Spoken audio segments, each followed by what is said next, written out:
Kenyan President Uhuru Kenyatta addressing the media just a short while ago, saying the hostage crisis in Nairobi is over. All 4 attackers, he says, have been killed. 14 people died in yesterday's hotel attack. Terror group Al-Shabaab claiming responsibility for it. For some analysis on the story now, Kenyan security analyst David Mwaniki joins us now via our Skype line. David, thanks very much for your time. Uhuru Kenyatta making that brief statement to the media just a short while ago. What's your response just to the short comments he had made? Well, I think he came out with a very clear statement. One was he gave us the number of casualties, or at least those who were killed, which is what many Kenyans and the rest of the world wanted to know, the impact of this terror attack. Yeah. But then he also made a commitment to really reiterate that the government will go after those who are responsible. Now, the government has to have a very robust response to this terror attack. And I think the President Uhuru Kenyatta has actually set the tone for this.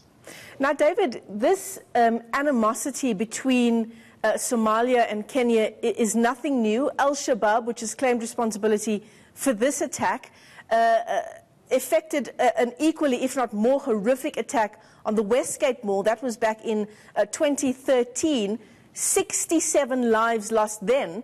If the president's going to do all he can to arrest those or get to the bottom of those responsible for this attack, how does he do that? Well, we must remember that the historical context is that Kenya sent its troops into Somalia in 2010 in response to an Al-Shabaab attack in Kenya.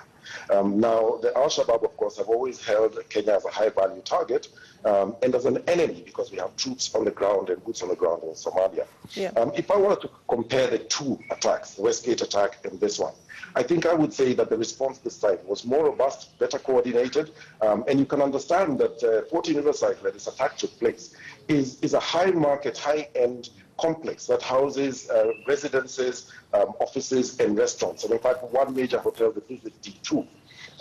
The 18-hour siege is a direct result of the terrain of this high-value complex. You can imagine that the response teams were going room by room and understanding that Al-Shabaab's tactics include booby traps and IEDs. This took a while. David, so I want to just talk to you about what you're saying in terms of the speed that the Kenyan government responded to this particular attack. We've spoken to some people living in Kenya saying that there had been chatter around an imminent attack for some time, and that the government, even though the response time was very good, the government should have been able to stop any attack in its tracks. I think this has got to be looked at in the context of a broader security environment. We don't hear this, and the media doesn't carry this most of the time. But there are so many terrorist attacks that have been foiled by the security agencies in Kenya. And in fact, in this regard, I would say that we have a better coordinated intelligence and security response mechanism. Yes, there had been chatter of a possible terrorist attack, especially coming yesterday, especially because of it was an anniversary, 3 years anniversary of a horrific attack that the Al-Shabaab meted out on the KDF in Somalia in a place called Analyst. And Al-Shabaab has a signature of actually attacking on anniversaries of either events where they attacked successfully or events where they themselves have been attacked. Now, having said this, you can imagine the metropolis of Nairobi. And it was impossible to harden all the targets. And yes, there was chatter.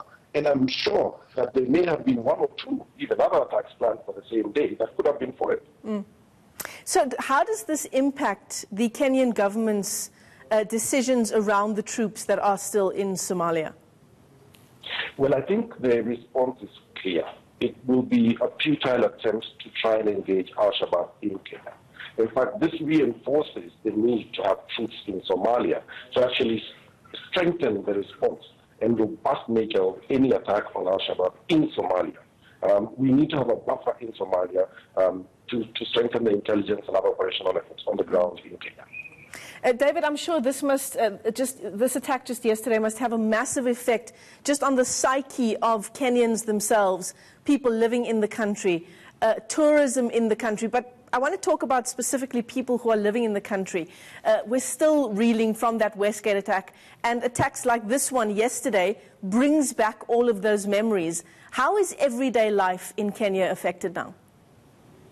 Well, one thing we need to remember is that the Westgate attack is still very, very fresh in our minds. And in fact, those who are affected or those who are involved may have a recurrence of trigger symptoms.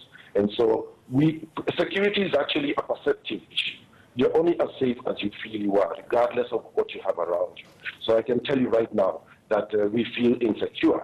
Now, having said this, we also need to remember that there needs to be a robust psychosocial support, not just for those who are affected directly and their relatives, but as a nation we need to heal and move forward.